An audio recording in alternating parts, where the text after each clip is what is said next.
Everyone, welcome to my YouTube channel learn okay. So पिछले video में हम लोगों ने न्यूट्रिशन पढ़ा था। इस वीडियो में हम रेस्पिरेशन पूरा कवर करेंगे और यहाँ एक्टिविटी से शुरू किया हुआ है। हमने बताया है पहले ही कि एक्टिविटी हम लोग पार्टिकुलर एक अलग अलग वीडियो में पढ़ेंगे। So let's start. We have discuss nutrition in organism in the last section. हमने पीछे न्यूट्रिशन ही पढ़ा है। The food material taken in during the process of nutrition is used in cell to provide energy for various life process.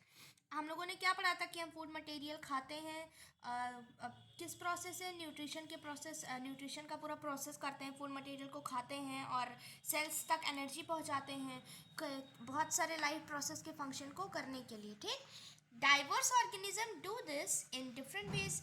अब diverse मतलब बहुत अलग अलग तरीके के ऑर्गेनिज्म ये सारा प्रोसेस बहुत अलग अलग तरीके से करते हैं पढ़ते हैं। Some use oxygen to break down glucose completely into carbon dioxide and water. कुछ ऑक्सीजन का यूज करते हैं ग्लूकोज का कम्प्लीटली ब्रेक डाउन करने के लिए और कन्वर्ट कर देते हैं उसे किस में, CO2 में और वाटर में। Some use other pathways that do not involve oxygen. मतलब कुछ ब्रेकडाउन के लिए कुछ ऑर्गेनिज्म ऑक्सीजन का यूज करते हैं और कुछ नहीं करते हैं।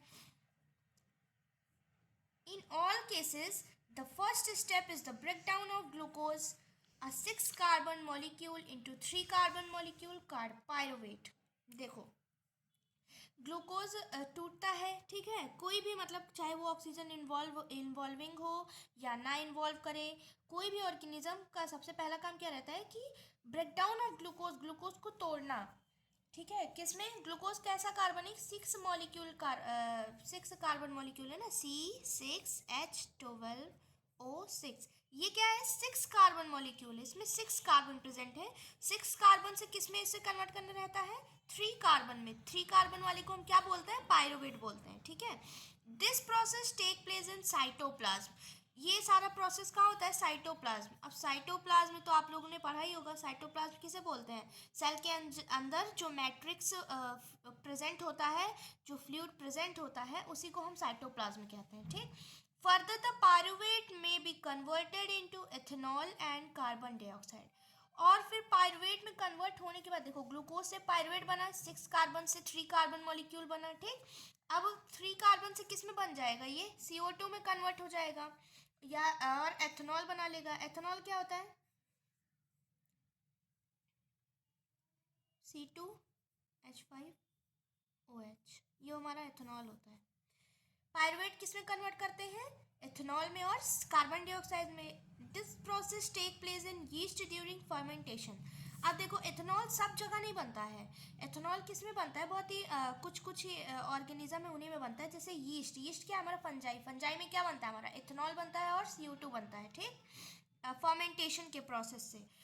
Since this process take place in absence of oxygen, of course ethanol बन रहा है ऑक्सीजन के एब्सेंस में हो रहा है। ठीक है, यीस्ट क्या यूज करता है, फर्मेंटेशन प्रोसेस के द्वारा, फर्मेंटेशन के प्रोसेस में जो यीस्ट होता है वो क्या करता है, ऑक्सीजन के एब्सेंस में एथेनॉल और कार्बन डाइऑक्साइड का फॉर्मेशन करता है। ठीक, it is called anaerobic respiration. देखो, जो ऑक्सीजन के एब्सेंस में हो उसे एनारोबिक और जो प्रेजेंस में हो उसे एरोबिक। एनएरोबिक से तुम लोग समझ जाना, एन मतलब नहीं, मतलब ऑक्सीजन का एब्सेंस। ठीक है, एनएरोबिक ऐसे समझ जाना, और एरोबिक का मतलब ऑक्सीजन की प्रेजेंस में। अब यीस्ट क्या कर रहा है, यीस्ट ऑक्सीजन के एब्सेंस में अपना भोजन बना रहा है, तो इस ब्रेक डाउन कर रहा है, तो इसलिए इसका प्रोसेस क्या हुआ, anaerobic. Break down of pyruvate using oxygen. अभी तक क्या हो रहा था, pyruvate without oxygen break down हो रहा था ना यीस्ट में। अब यूजिंग ऑक्सीजन, ऑक्सीजन को यूज करके ब्रेक डाउन होगा। Take place in mitochondria. ये प्रोसेस कहाँ होता है, माइटोकॉन्ड्रिया में होता है। ठीक है, ऑक्सीजन के प्रेजेंस में पायरुवेट का ब्रेकडाउन, ये टोटल प्रोसेस किस में होता है, माइटोकॉन्ड्रिया में। ये सब इंपॉर्टेंट लाइन्स है, सो ध्यान रखना। This process breaks up 3 carbon pyruvate molecule to give 3 molecule of CO2.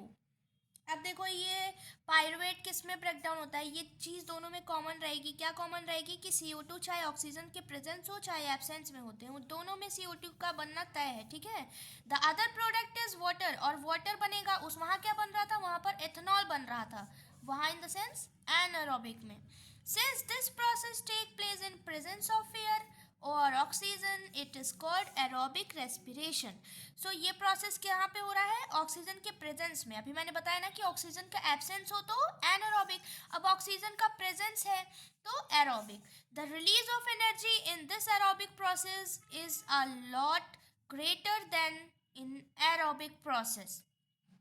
अब देखो एरोबिक में क्या होता है कि एनर्जी बहुत ज़्यादा रिलीज होती है, और एनारोबिक में कम रिलीज होती है। Sometimes when there is a lack of oxygen in our muscles, another pathway of breakdown of pyruvate is taken. Here the pyruvate is converted into lactic acid, which is a 3-carbon molecule. This built-up lactic acid in our muscle during sudden activity causes cramps. अब देखो जो athletes होते हैं, athletes नहीं, हटाओ इसे, देखो मैं बताती हूँ। जहाँ ऑक्सीजन की कमी रहती है, जब ऑक्सीजन की कमी होता है हमारे मसल्स में, जब हम कोई काम कर रहे होते हैं और ऑक्सीजन हमारे मसल्स तक के सेल्स तक नहीं पहुँच पाता है, तो क्या होता है, पायरुवेट दूसरे तरीके से ब्रेक डाउन होने लगता है, और वो क्या बना लेता है, लैक्टिक एसिड बना लेता है। लैक्टिक एसिड बना लेता है। आप लोगों ने नोटिस किया होगा कि जब बहुत देर तक मतलब आप कोई काम कर रहे हो तो आपके हाथ में पेन होने लगता है, या जिस हाथ से काम कर रहे हो हाथ में पेन होगा, पैर से काम कर रहे हो पैर में पेन होगा, ठीक है। तो जो पेन होने लगता है वो किसके कारण होता है, लैक्टिक एसिड के फॉर्मेशन के कारण होता है। और ये लैक्टिक एसिड का फॉर्मेशन क्या होता है, क्योंकि आपके मसल्स के सेल्स तक ऑक्सीजन एक प्रॉपर तरीके से नहीं पहुंच पाता है, इसलिए जो पायरुवेट होता है वो किस में कन्वर्ट हो जाता है, लैक्टिक एसिड में। और ये लैक्टिक एसिड क्या कॉज करता है, मसल क्रैम्प्स कॉज करता है, यानी मसल्स में हमारे दर्द होना शुरू हो जाता है, ठीक है।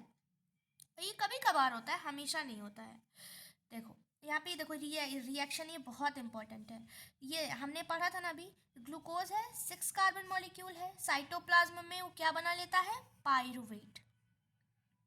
क्या बना लेता है, पायरुवेट, जो कि एक 3 कार्बन मॉलिक्यूल है। अब पायरुवेट के साथ साथ एनर्जी भी फॉर्म होगी, ठीक है। अब यहाँ पे एब्सेंस ऑफ ऑक्सीजन, जो कि यीस्ट का प्रोसेस है, ऑक्सीजन जहाँ एब्सेंस रहेगा वहाँ क्या बनाया था उसने, एथेनॉल बनाया था, याद करो, कार्बन डाइऑक्साइड बनाया था और एनर्जी का फॉर्मेशन किया था। इसमें कितने कार्बन के मॉलिक्यूल रहेंगे, 2 कार्बन मॉलिक्यूल। अब ऑक्सीजन के कमी है, एक ऑक्सीजन को है ही नहीं और एक ऑक्सीजन की कमी है, जैसे कि हमारे मसल्स के सेल्स में, तो क्या बनता है, लैक्टिक एसिड और एनर्जी बनता है, लैक्टिक एसिड और एनर्जी बनता है, ठीक है। यहाँ कितने मॉलिक्यूल है, 3 कार्बन मॉलिक्यूल। अब एक presence of oxygen, oxygen presence है, मतलब प्रेजेंट है, और ये प्रोसेस कहाँ होती है, माइटोकॉन्ड्रिया में भी, हम लोग पीछे सारा पढ़ कर आए हैं, ठीक है। तो ये क्या बनाएगा, CO2 बनाएगा, वाटर बनाएगा और एनर्जी बनाएगा। ये आपको पूरा पाथवे याद रखना है, बहुत इंपॉर्टेंट है। The energy released during cellular respiration is immediately used to synthesis a molecule called ATP, which is used to fuel all other activities in the cell. अब देखो एनर्जी जो भी रिलीज हुई, यहाँ एनर्जी रिलीज हुई ना, अब यहाँ से क्या बनेगा, देखो यहाँ एब्सेंस ऑफ ऑक्सीजन में भी रिलीज हुई, लैक ऑफ ऑक्सीजन में एनर्जी भी तब भी रिलीज हुई, और प्रेजेंस ऑफ ऑक्सीजन में भी एनर्जी रिलीज हुई, ठीक है। तो ये जो एनर्जी रिलीज होती है सेलुलर रेस्पिरेशन के द्वारा, वो क्या कर लिया जाता है, तो तुरंत उसका एक मॉलिक्यूल फॉर्म कर लिया जाता है जिसे बोलते हैं ATP, कि हमारे बॉडी प्रोसेस पूरा करती है, ठीक है। ये ATP क्या करता है, जो अदर सेल एक्टिविटीज़ हैं उनमें हेल्प करता है, उनमें फ्यूल की तरह काम करता है, ठीक। In these processes ATP is broken down giving rise to a fixed amount of energy. अब देखो जल्दी जल्दी एनर्जी रिलीज हुआ, उसको ATP में कन्वर्ट किए। अब ATP क्या नीड के हिसाब से ब्रेक डाउन होगा, ठीक है, which can drive the endothermic reaction taking place in the cell. देखो ATP भी ब्रेक डाउन होगा एनर्जी देने के लिए, और ये सारा प्रोसेस कैसा रहता है, एंडोथर्मिक रहता है, एंडोथर्मिक, ठीक है, मतलब आपको एनर्जी देना पड़ेगा।